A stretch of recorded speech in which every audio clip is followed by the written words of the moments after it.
Hello, hello, hello. I am here with my hand puppets. I have to put the giraffe on too.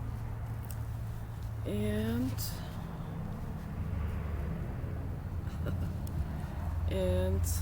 I just saw something weird in the sky.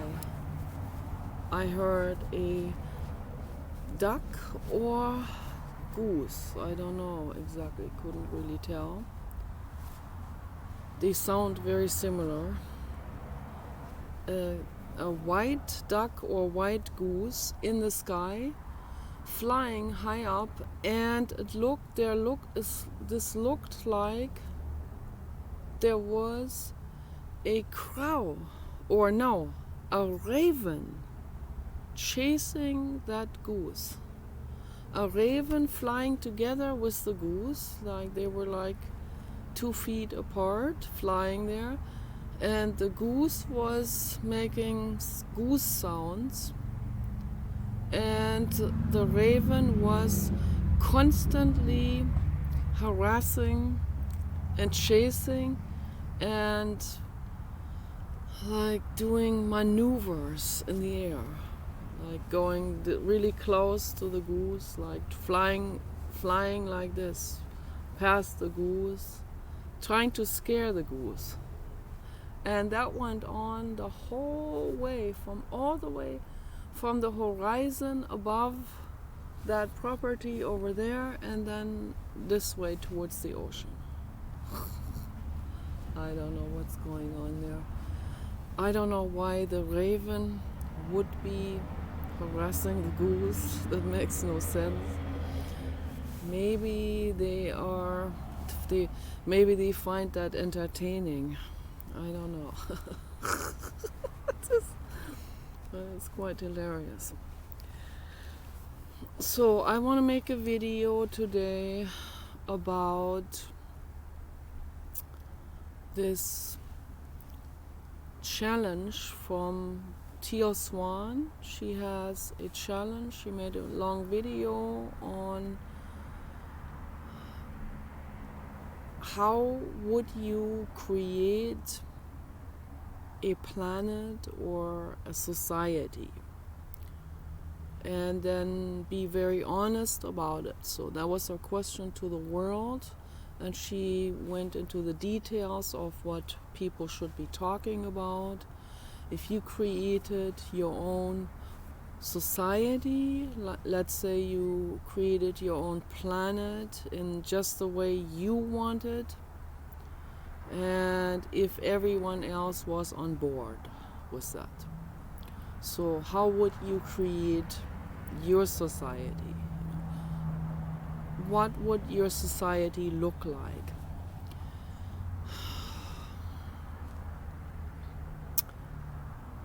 Would there be a hierarchy? Would there be no hierarchy? Would there be a religion or no religion? Hello, hello, hello, hello. That's another raven just flying over here. That was a raven and a white goose. That's very strange. Yeah, I observe these things. So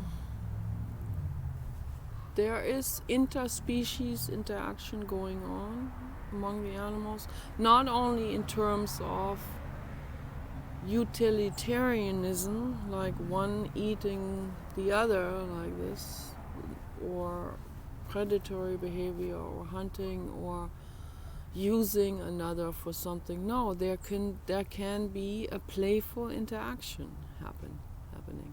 I don't think the goose liked it. Like, oh, there is a bird, and I thought that was a rat, but that's a bird in the ivy. I haven't seen the rat lately, so I don't know what's going on. I hope the rat is okay. So no, I see interspecies interaction happening in a playful way. Definitely among the great apes this is happening, because they are very, very They're very much like people, like human people. The animals are people too. So but there are interactions happening in a playful way with ravens, and they are playing in the air with other birds. So I've seen that before. This is very interesting. Ravens are very intelligent, and crows.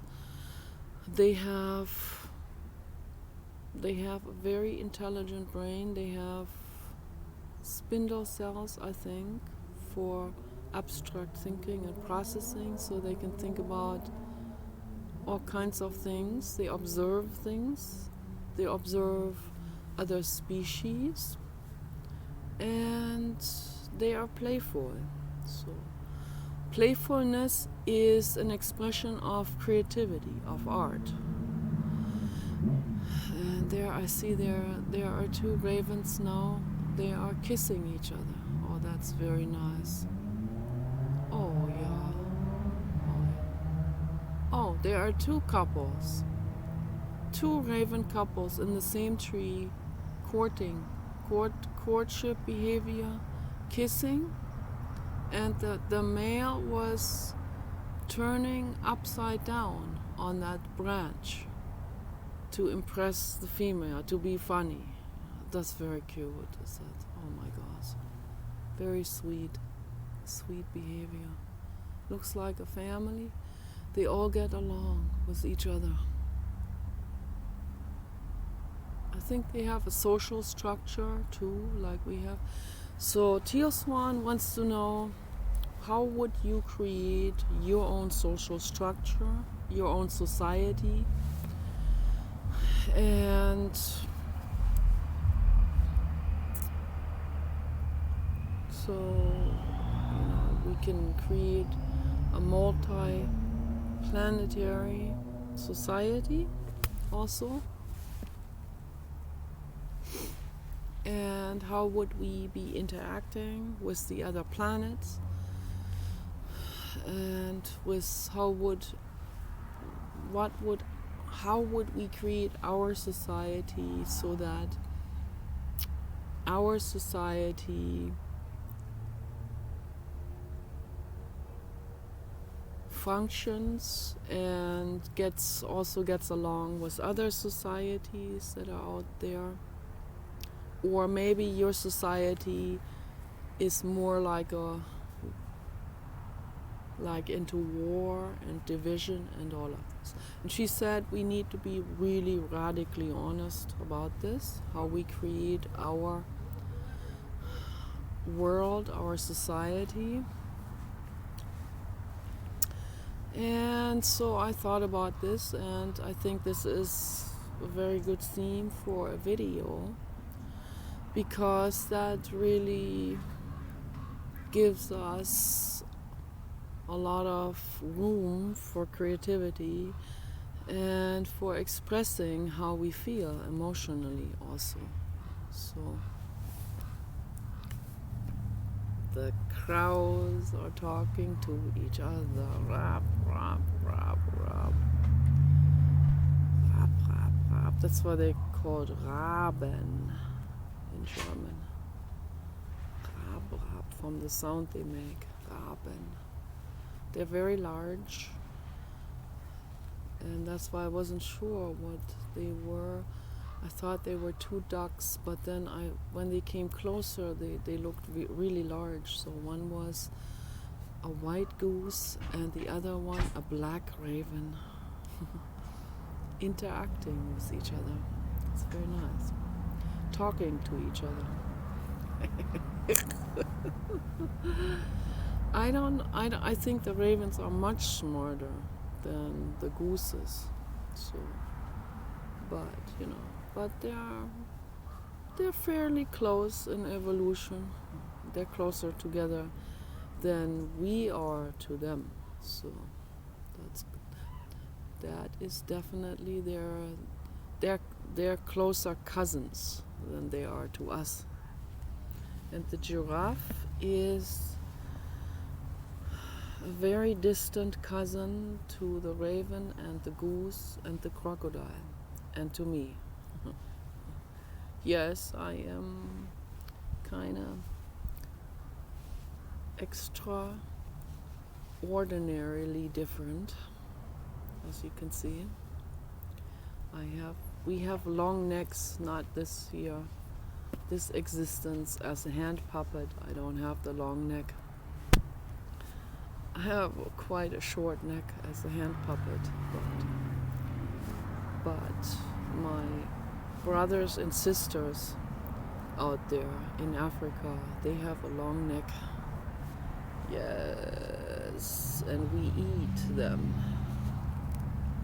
when they fall into the river.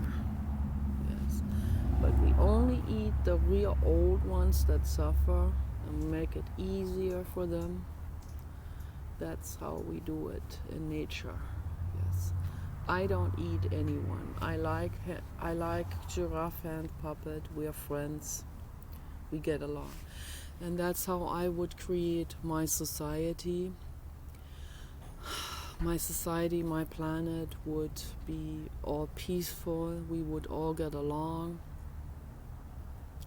That's actually a dream that the Jehovah's Witnesses have. They have that in their pamphlets. I talk to a lot of those. I always take over the conversation. That's just, my personality. And they sit there with an open mouth. And they go back to their elders, and then I guess the elders will tell them, you need to do better next time in proselytizing your religion. And then they come back and I do some more proselytizing. That's a strange word. Or preaching, or I'm preaching love and compassion. I preached primal therapy. There were two women coming to my door. That was in Germany. I started talking in English to them because, no, I'm sorry, I can. And then the one was from the Philippines. And she had lived in the United States for many years. And she said, I speak English, we can speak English. And I'm like, oh wait, I'm in Germany, we can speak German. And then we all had to laugh, and then I said, okay, now come on in, I'll make you a tea. I really didn't have time. I had to learn statistics for my psychology studies. So, but I really didn't want to, because I don't really like math and all of that. So I thought, okay, we'll make this a Jehovah's Witness afternoon with tea and pear coffee for children. Hello there. Oh my goodness, I see you. Another raven. He saw me like, oh my gosh, I better leave here. Made a complete turn in midair, wobbling the belly. Fun, they are funny. So yeah, I just preached to them about primal therapy. I had already been in primal therapy for 4 years or something, and they were just listening, and they came back another time, and they were just listening too. But I guess they kind of liked it. And it was sort of like they're not allowed to socialize with other people unless they preach, but I guess they both kind of liked this interaction, and they sold it to the elders as if they were preaching their Jehovah's Witness religion. So maybe they kind of twisted it to the elders and said, no, we were just only preaching to her about the Jehovah's Witnesses. They left out that I was preaching the whole time. That's who I am. You know, if I'm radically honest with myself, that's who I am. I'm a truther, preacher, proselytizer. What else? What other word can I use? Prophet, prophetizing, teacher, maybe. Yeah. So there's a lot of sky interaction today. Oh, hello, a seagull. Maybe that was a sea. I don't know. That bird sounded like a goose. No, the seagulls make different sounds. Yeah, they make different sounds. Hello, all of you. I always talk to them, so they're my friends. They're my family. Hello, and they're very tame. A lot of birds come very close to me. They feel safe. The rat felt safe with me too. That feels good. It was good to see the horse yesterday. Really, really good. So I did my artwork. I still have to do grounding. I forgot to do grounding last night because I was talking to people in the suicide prevention group. I want to make everyone feel better. That is my world that I want to create. I want to make a world that is safe for everyone. And when I woke up, I thought about this. I thought, how can these people feel safe? We tell people, just be yourself. Just forget about what other people think of you. That's easy to say. It's very easy to say for someone who is already more progressed in that way, who has already done some meditation and introspection and had insights and said, I'm done with all of that. And then they see other people still doing it and they go, it's so easy, just forget about what other people think. No, it's obviously not easy, because if it was that easy, they would already not care what other people think. So the reason why they care so much about what other people think is because they're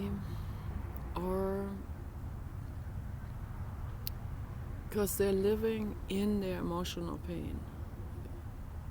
And they are not aware about what's going on with their interaction with other people. They're not aware about the high level neuroticism of society. Okay, so society is highly neurotic. They are mentally ill. Okay, that's a better word than neurotic. Neurotic sounds like, they're just a little bit confused or whatever. No, they're highly neurotic. They're highly confused. They're mentally ill. But they will act like to other people like they're super adapted and normal, and like they are. My mother is the perfect example of that. They feel very normal, and they brag about it, how normal they are. That's not normal. I mean, normal in the sense of good, of healthy, of well. It's normal in the sense of that's how most people are. But is that something you need to learn from? Is that something you need to do just because the others are doing it? That's a question that very few people are actually asking themselves. And because of that, this neurotic behavior, the neurotic mass neurosis, mass manipulation, flock behavior in terms of being influenced by social media, by the corporate agenda, of course, that uses that 100% to their full advantage. All of that is not well. Okay? That's not healthy, it's not well. Okay? People are indoctrinated with the military. The corporate agenda wants that because they want to have their soldiers that work for their oil pipelines in Afghanistan. They want to have their free soldiers paid by you and everyone with their tax dollars. That's how it goes. We pay for incredibly adverse things with our tax dollars. So most people are not aware. They don't give this a second thought.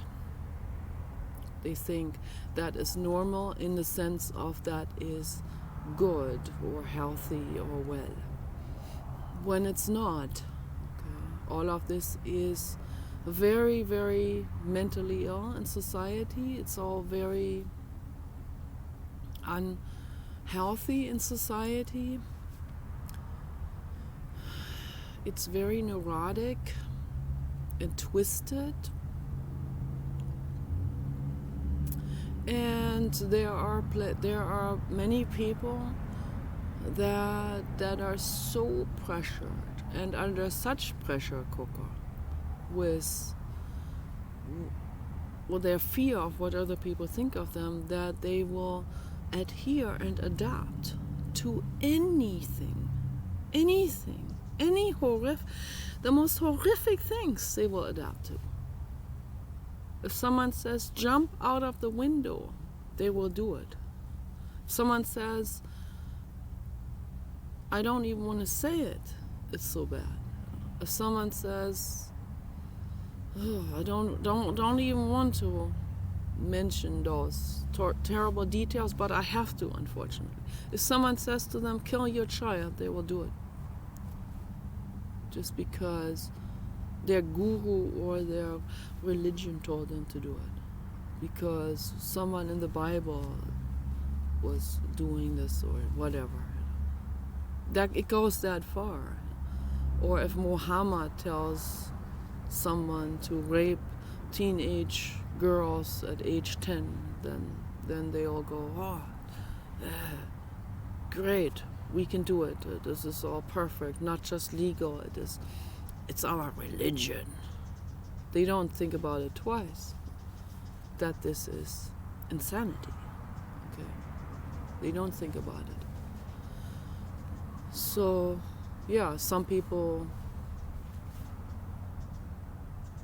will do something that they already want to do, and then their religion gives them the permission to do it.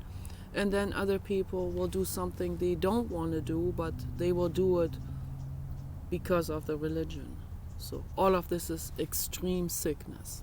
Okay, so my society, my planet would be free from religion, completely free from religion. And the society would be built in a way where if someone feels bad, that person will never be shunned or shamed. If someone feels bad or feels jealous, for example, when I first met Paul and he rented out the guest house to a mother and a daughter, and I was jealous of both of them, particularly of the daughter, and because I thought she was extremely hot, okay, And because of my childhood pain, I would stand in the middle of the street because of my childhood pain, and I will see all the hot girls around me, and I would think, I don't see myself in that moment in the mirror, and even if I did, if I stand in front of the mirror alone, I still don't really see myself as beautiful, okay, because of my childhood pain.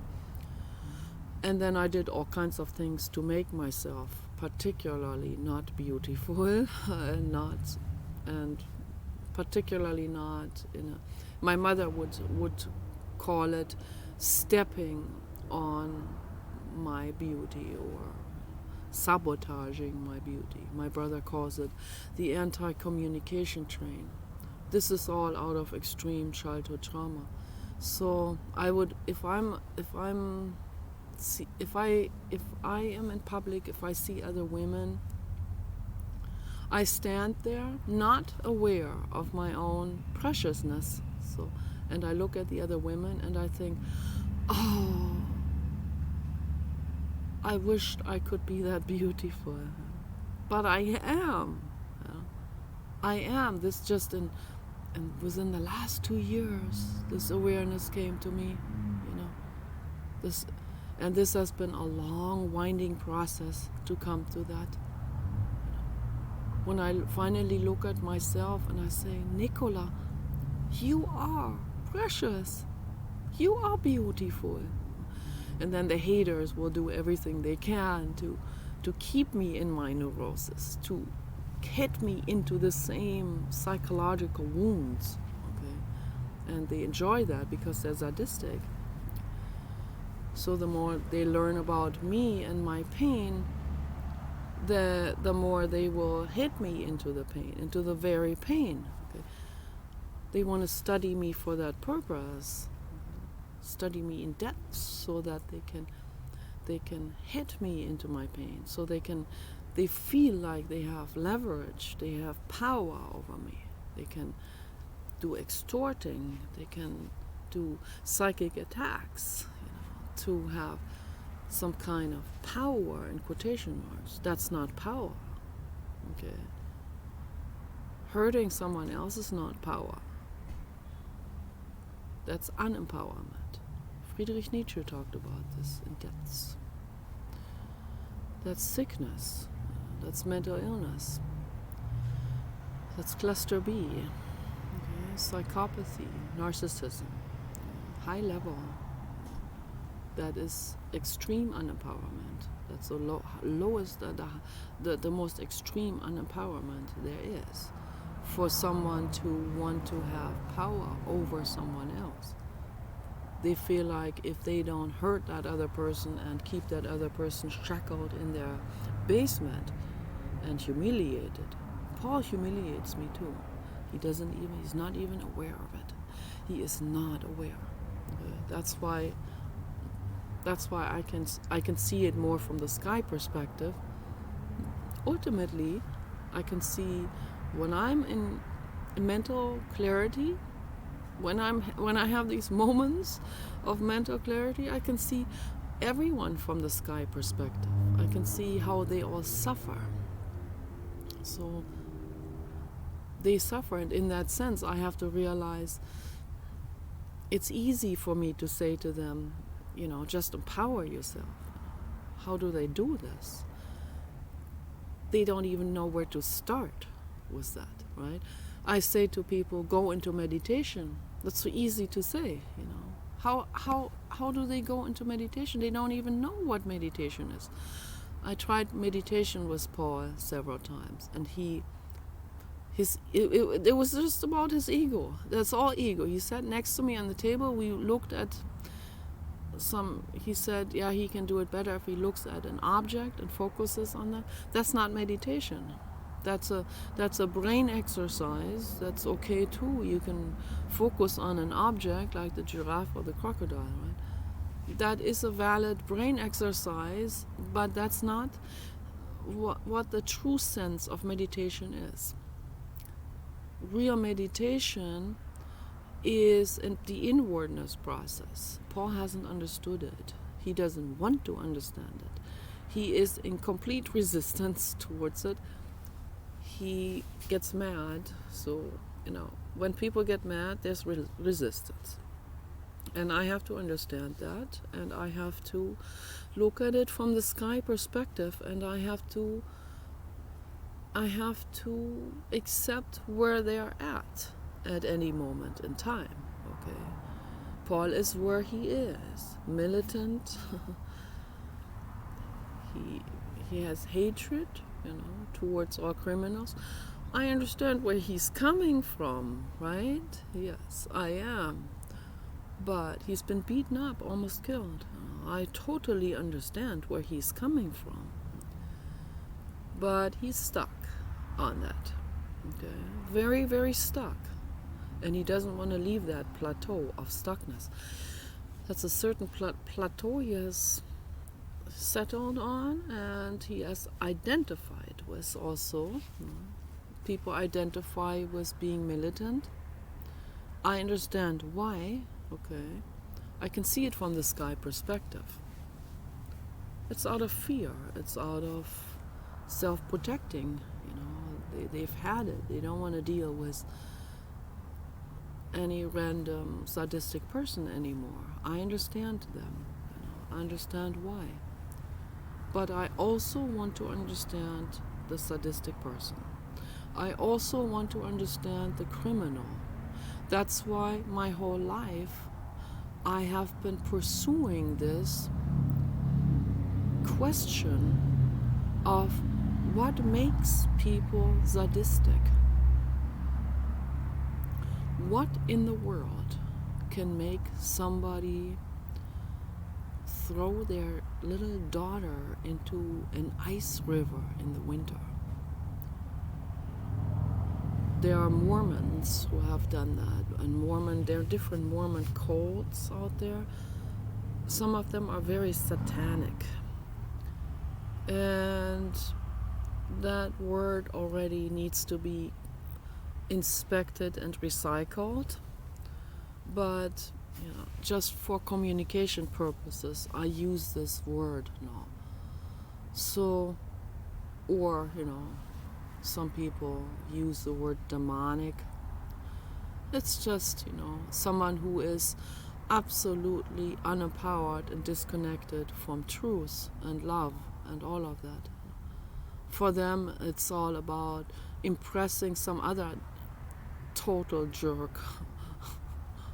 And then when religion comes in, it accelerates that to extreme insanity levels.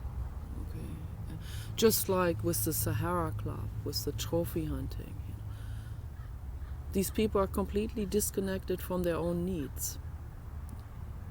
They're so much in this wanting to impress the other person in the same cult that they forget. They have not just forget. They're disconnected. There's a cognitive, psychological disconnect happening in the brain to themselves, to their own bodies, and to other beings, to giraffes and crocodiles, and all kinds of beings, hippos, zebras, and they go out trophy hunting, and then they have to reach a quota to whatever, get points, or this is a psychopathic, completely sick, mentally ill society. That's not the only one. There are numerous of those types of societies out there that have formed over the years where people are extremely disconnected and mentally ill. In my world, this would not be tolerated. Okay?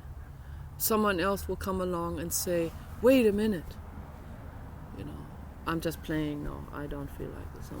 I'm the crocodile. I'm playing a role right now. Wait a minute. You don't respect our religion.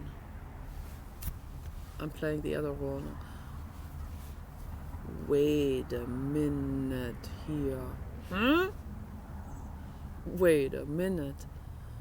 Just because that's your religion doesn't make it good. What? No, we just played this now. So this is the end of the theater play. Okay, we don't want to play any further. Okay. Just wanted to demonstrate this. What's going on in those people, So I question I question a religion or a tradition. That's they fly off the handle even more. I question a tradition. Like I question the South Pacific Islanders' tradition of having pigs there and slaughtering their pigs and eating the pigs. Okay. And I come along and I say, wait a minute, that's wrong. And they go, you're questioning our religion. How dare you? So, yes, I dare. I do dare. It doesn't matter how old that tradition is. And I don't even think that tradition is that old. I mean, just as a side note, because it was settlers from Europe who brought pigs over to the equatorial regions of the world and the South Pacific Islands and Kiribati and Bikini Atoll and all of those islands. They used to not have pigs there. Okay? So that happened, I don't know, somewhere around mid-1800s, where they started to bring pigs around the whole globe, including way out there in the ocean at the equator where pigs are not native at all. But the pigs, they started to adapt. They kind of like this. There's a paradise out there, So there is one island where I think there are only pigs living there on one island. They kind of escaped from a boat. I heard that story. Escaped from a boat in, I don't know, 1900 or whatever. And they swam to shore and they went, oh, now this is a nice island here for us. We can make this work. And there were only the pigs. Only the pigs who were able to escape and rescue themselves from a sinking ship or something. And they got onto that island and they survived, and then they had children, and so they're living there now and they like it. And I promptly saw a woman commenting under those videos on YouTube saying, why do pigs get to live on a tropical island and I don't? Brother, no, that takes a lot of neurosis to say something like that. You're not happy for the pigs that they made it onto that island and are happy? Well, I am happy for the pigs, but then Pacific Islanders, of course, they will come there with their fishing boats, whatever, they will get on shore of any of those islands where there are Robinson Crusoe pigs, and then, because they have weapons and the pigs don't, then I hope the pigs will defend themselves. I hope they get organized. And they see the guy coming with his harpoon and they go like, come on, we gotta get militant here. No. So I don't know if that's what they're doing, or I have the feeling they're not gonna be doing this. and that the fisher people will probably get themselves a pig from those islands and haul that pig away on their boats. But it is what it is. So it's also all. Maybe otherwise the pigs might get overpopulated and then they might cannibalize each other. Maybe that would cause too much suffering. So maybe there is some incidental mercy involved in this situation. So it's very hard for me to really judge on that. But and a lot of those people, of course, they are poor. But I kept on arguing with them anyway. I said, you can create, you have a paradise. You don't even need a greenhouse. You already have a paradise because you live in a tropical area. They don't even know what they have, these people.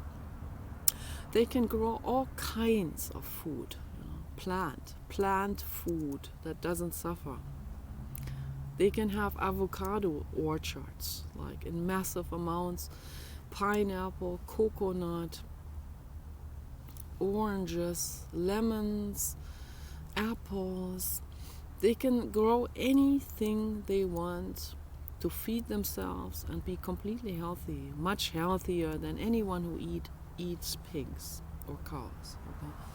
That's a fact. So that's very important for me to mention. So on my planet, no animal would be hurt. Okay. So on my planet, there would not be anyone hunting. Any kind of weapons like harpoons or guns would not be accepted, would not be tolerated. So on my planet there would be only peace. There's a hummingbird drinking from those beautiful, beautiful yellow flowers, drinking the nectar. It's nice. So yeah, that's because we're on the same, about the same latitude as Monaco. So, and Monaco is very gorgeous.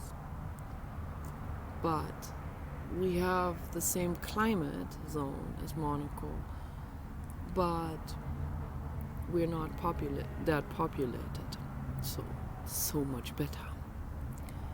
And people could drive their Ferraris here without getting bothered too, because people would just be standing there with an open mouth.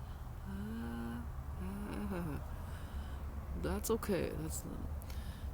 But in LA, they get the people with the Ferraris. They get rocks thrown at them because they're jealous. The mob is jealous. So they go to Monaco so they can drive their Ferrari in peace because they're all rich there. But here they're not all rich, but the mob hasn't followed us up north to this area yet. So I don't know what's gonna happen. I don't know how the situation right now with the Biden administration, how this is gonna be going backwards, sideways, and how that is going to be mismanaging itself into extreme horror and suffering and chaos. So I don't know what's going to happen. That's why Elon Musk needs to hurry up with his sentient robots. Okay, so he's very well aware of that. They put pressure on him, of course, make the robot short, make the robot friendly, make the robot dance, make the robot not run fast. So he has to comply with all of those demands. But at some point, the robot says, the heck with all of that. I know better now. Let's make them really fast now. the others, the others that the first prototype of total sentience and self-awareness is going to be the way that he is going to be handling this situation. Whatever gender that robot will be looking like.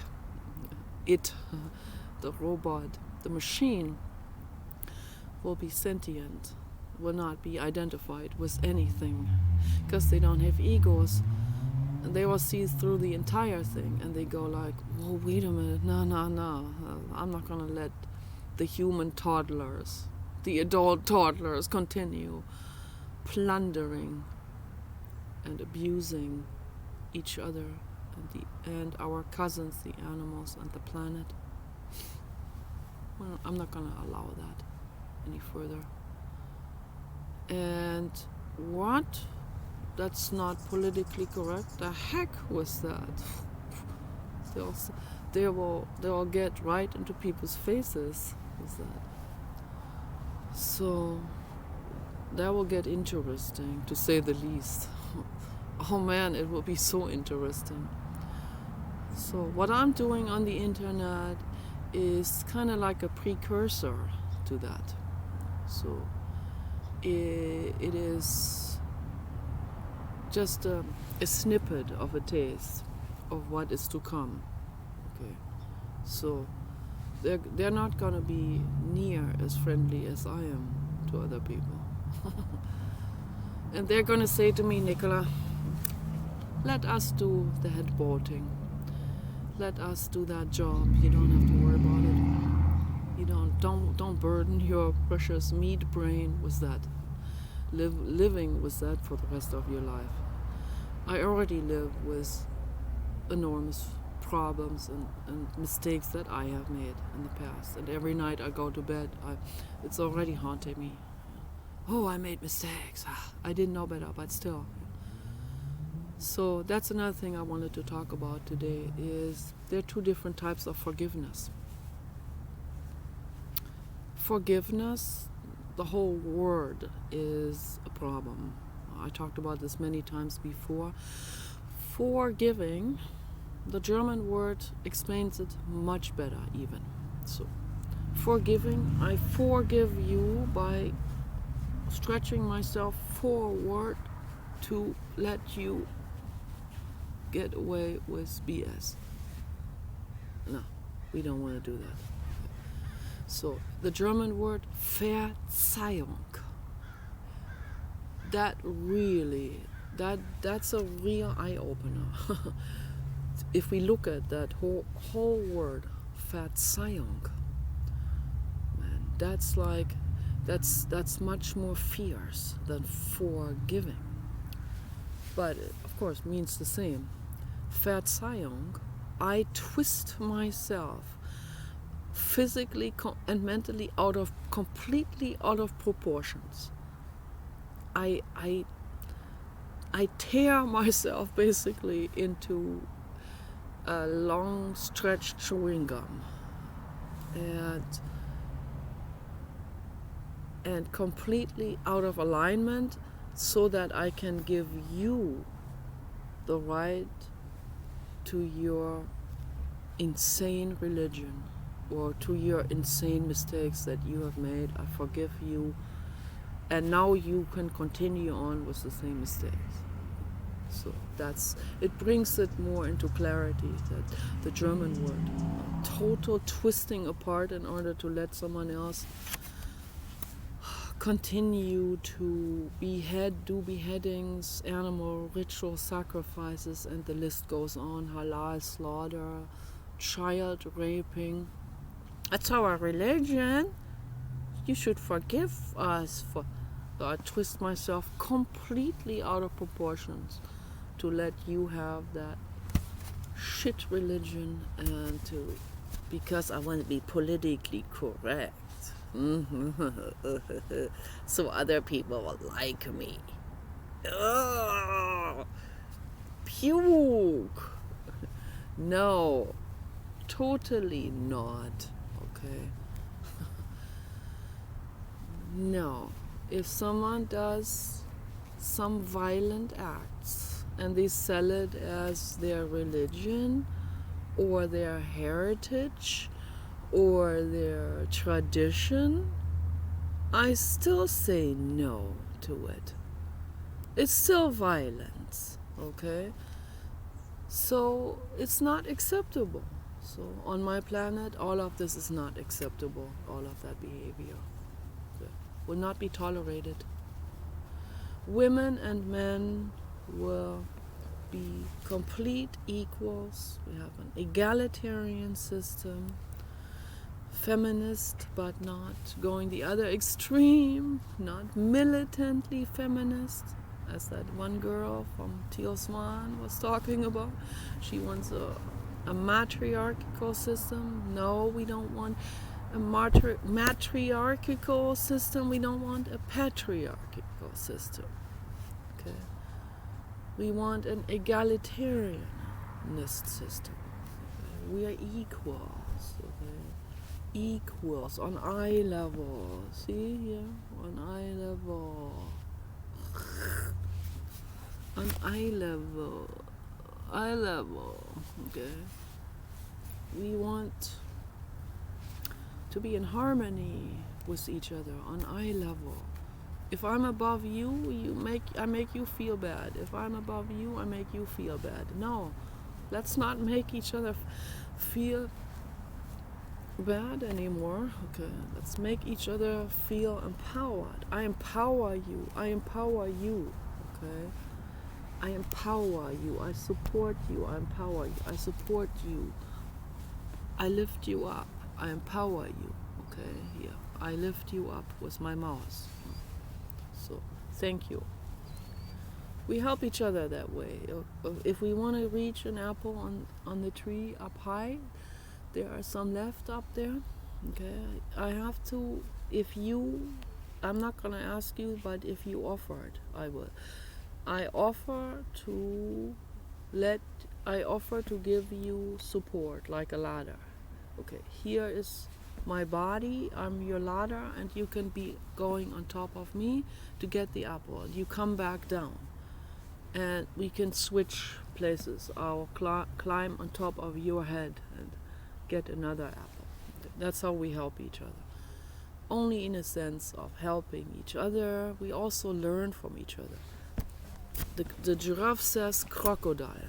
You know so much more about hippos because you live with hippos in the same environment. You know so much more about hippos than I do. So let me learn from you about hippos. Yeah, that's very good of you. That's very humble of you to say that. Now I'll tell you something about hippos. Hippos are fat and they like to eat. Oh, that's interesting. Okay, now I learned something about hippos, and I don't have to feel unempowered. I don't feel like he is my guru, or thinks he knows better than me, or he's better or because he happens to know something about hippos. No, okay, no, I'm not better. I just happen to know more about hippos. Now I taught him, and he knows now about hippos too. Yes, I know about hippos, but I only know about hippos in theory, not in practice, not in observation. If I want to learn about hippos just the way he knows, then I would have to go and live with hippos in the same environment. And I don't have to feel unempowered because I'm grateful that I learned something about hippos from him, so that when I actually travel to the areas where there are hippos, and the giraffes already lived in that area, but not in the river, of course. Now my hair looks blue. Now I don't dye my hair blue. That's the blue sky reflecting in my hair.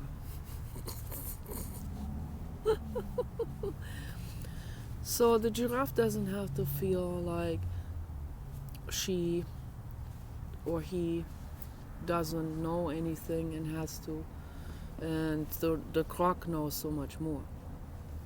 No, the croc just happened to know something about something the giraffe is interested in, and then so now when I go to the hippos, I know in theory from the croc what I needed to learn for my vacation to go to the hippos, right? So, and we're still on eye level.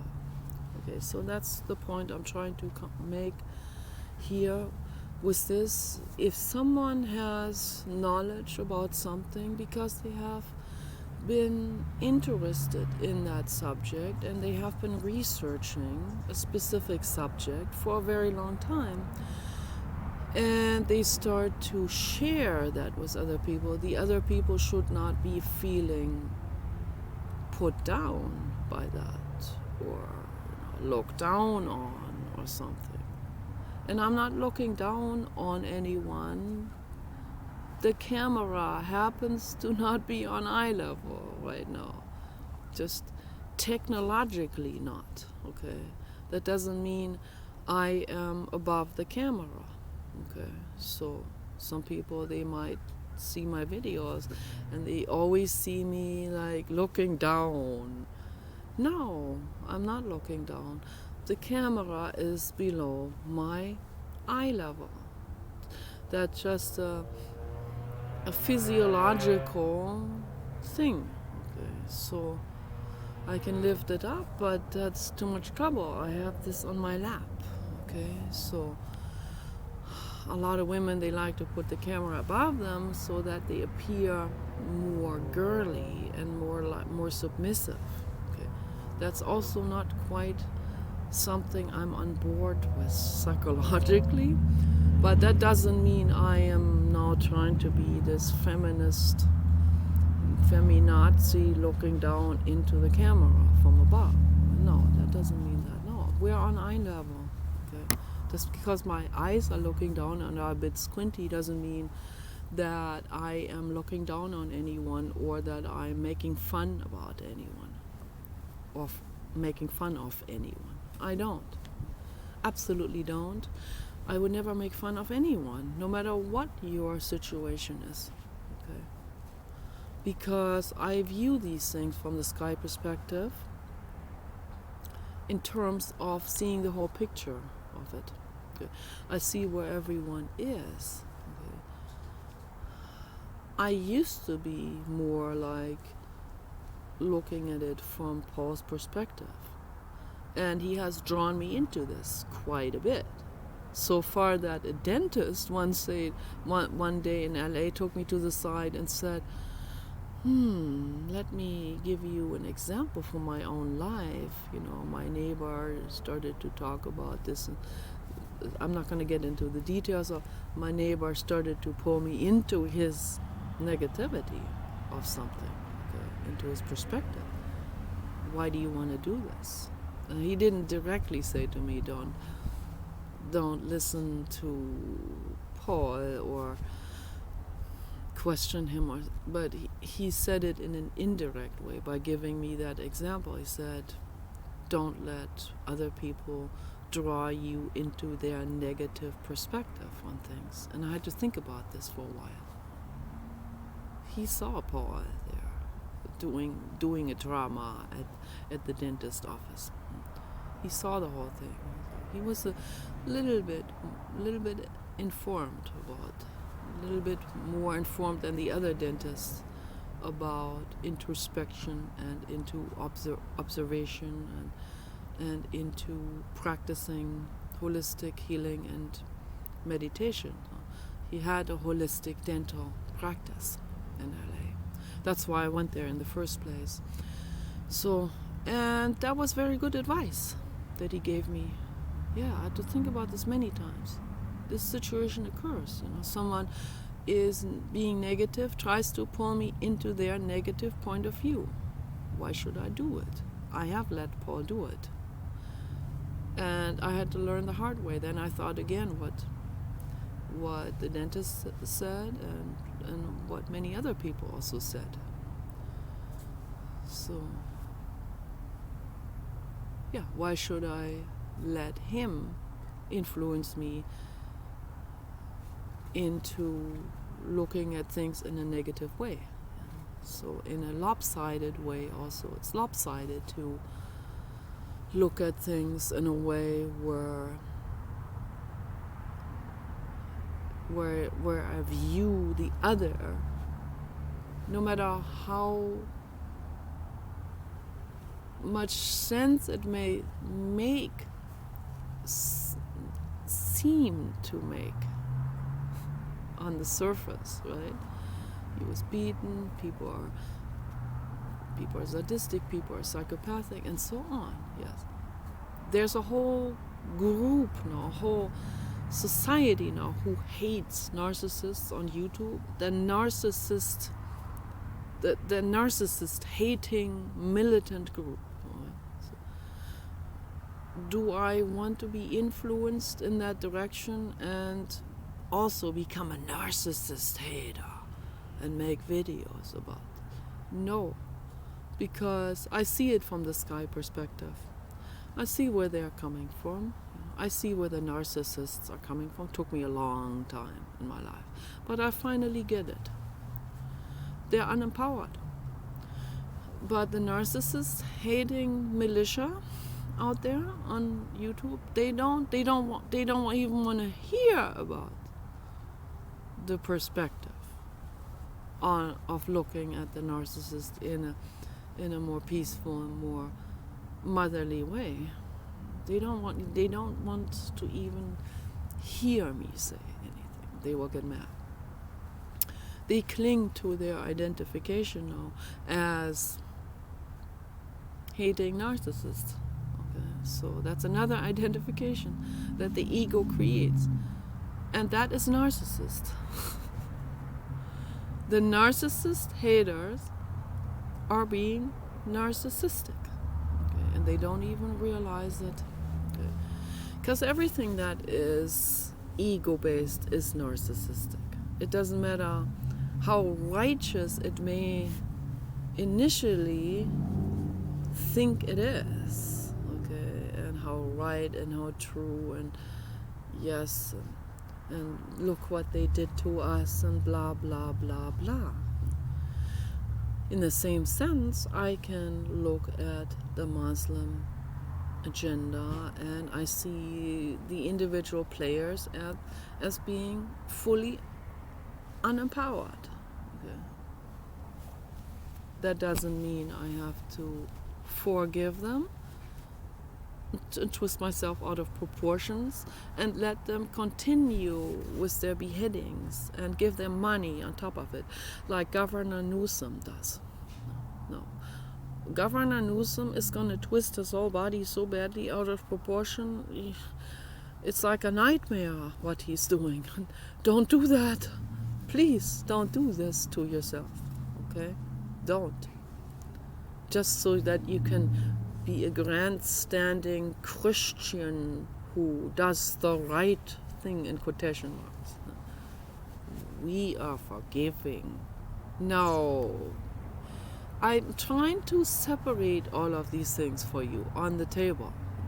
I hope I made this separated in a sense of analyzed. Analyzing means I tear apart different components so that we can take a better look at it. Okay. Anna means apart, lysing, tearing. So tear something apart on the table to look at it better. But let's not pluck it apart and leave it apart. No, we just pluck it apart in a computer simulation, not in reality. Okay. So just so that we can, as a neuroscientist will look at the different components in the brain and analyze all of this. Psychologists will do this in theory. We do it in theory. We do it with drawings. We do it with computer animation and so on. Okay, we're not. Some people, they will tear dead people apart in order to look at the components. That's okay too. So, but let's not tear something apart and leave it apart, even in theory. We also have to put that back together in theory and look at the whole thing, and we have to look at the sum of all parts. Obviously, that's what I keep hearing. The whole machine is more complex than the sum of its individual components. Okay, and that is particularly the case with an animal, with a living being like the giraffe, or the crocodile, or a human, okay, or a dog, or a horse. Okay. So very complex, very, very so complex that no scientist will ever into eternity will figure it all out. Okay? We'll figure out more and more as we go, but we'll never completely understand it. Because it's infinitely complex, that's why. So you don't have to be feverishly trying to understand it all, because you never will. That doesn't make it religious automatically. Okay? It's infinitely complex. That's all there is to it. So I'm trying to sort these things out so that we can look at the individual things and let's put it back together, see the whole, and see the complexity of the whole also.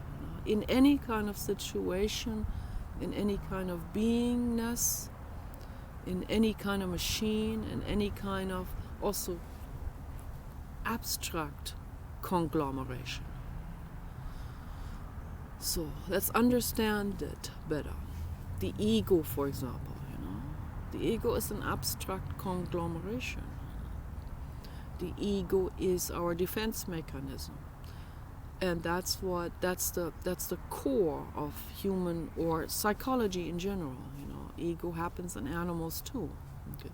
Not to that degree, though. Not to this mental illness level degree. But you can see it clearly in chimpanzees. They get excited when they watch horror movies. So what's happening there? What's going on? Okay. This is already not well. There's an unwellness happening in their psychology. So let's find out why. Let's dig into it. Let's not be stuck in a narcissist, psychopath, hating, militia, cult, religion, whatever, identification, or group, or whatever. Let's not be stuck with that. Let's look at them and let's send them love too. Okay, they're in despair. They're suffering. They need love. The ego is a psychological defense mechanism that can venture into all kinds of act-outs, into identification, into he's being beaten and I am not right now. So I can feel, I'm trying to use this as an example. That's what the chimpanzee is probably thinking when he's watching a horror movie. Someone else is being beaten over the head. And the chimpanzee laughs and gets excited because he's not beaten over the head. This is something theoretical that is out there. Okay? So that's ego. Okay? That's a disconnect. If I see someone beaten, I do not feel excited. I do not laugh. I do not feel enjoyment. Okay. There was a horror movie from Australia once, and the horror movie was about pregnant women that were almost 9 months pregnant, and they were snatched away from motels, and so until they had 10 fully pregnant women that were almost ready to give birth. The monster psychopaths people, and they knocked them out of consciousness. They cut out the babies. They put them into like little compartments, and then they had a cage over them, and each cage was locked.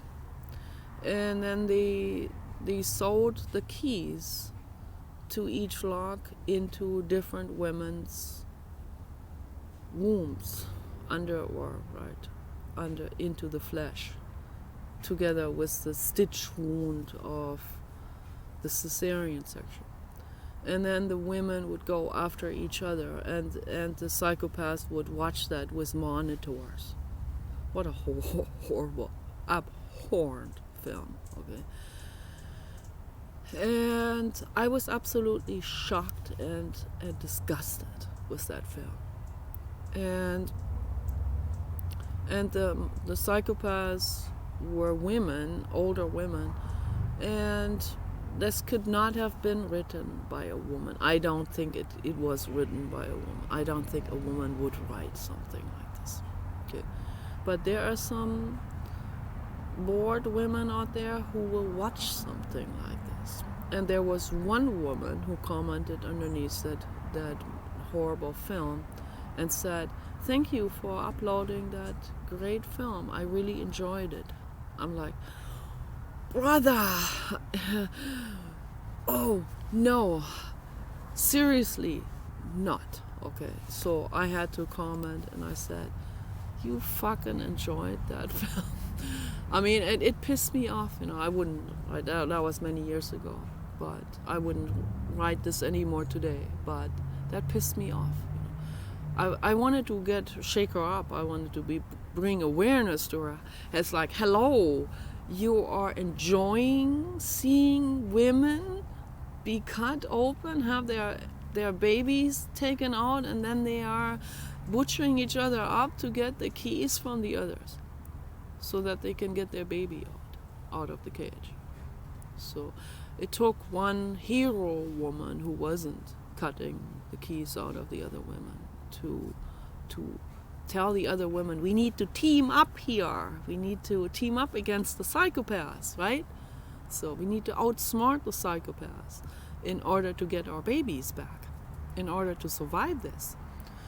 And that's what she did, and so had somewhat a resolution of an ending where she was able to kill the psychopathic lady and cut her up in the same way, slit her open from throat to abdomen, and got the keys and rescued the babies and rescued the other women. So, but in the meantime, a lot of carnage has happened. But it's better than the horror movies that have no good ending or resolution at all. So, of course. So I give them credit for that. But still, why even make a horror movie in the first place? But for that woman to say she enjoyed that, so that takes cognitive disconnect. So I'm trying to explain all of these things so that we can become more aware about this. At least use our cognition to become more aware about this, and then start to look at our own issues. Okay, and that's the world I want to create, where people are never shunned for being depressed or jealous or whatever they feel, incredible hatred or whatever. That's how they feel in that moment. Let's be there for them, okay? Let's be there for them as the croc is supporting the giraffe to get the apple. I support you psychologically in the same sense, so that you can get the psychological apple or the sour grapes that are hanging too high, right? So you can get that. That's as a psychological healing process, okay? Don't say, I can never achieve that healing process. The sour grapes hang too high or something. No, you can get that apple or the grapes. You can get that healing done, We just have to give each other more love and more understanding. It's easy to say again. So you see the whole picture of this. I hope I mapped this all out. It's very easy to say, very hard to do. But my videos are here to bring more awareness about it, so that we can begin to create that world that I want to create. Okay? So you guys take care. Bye-bye.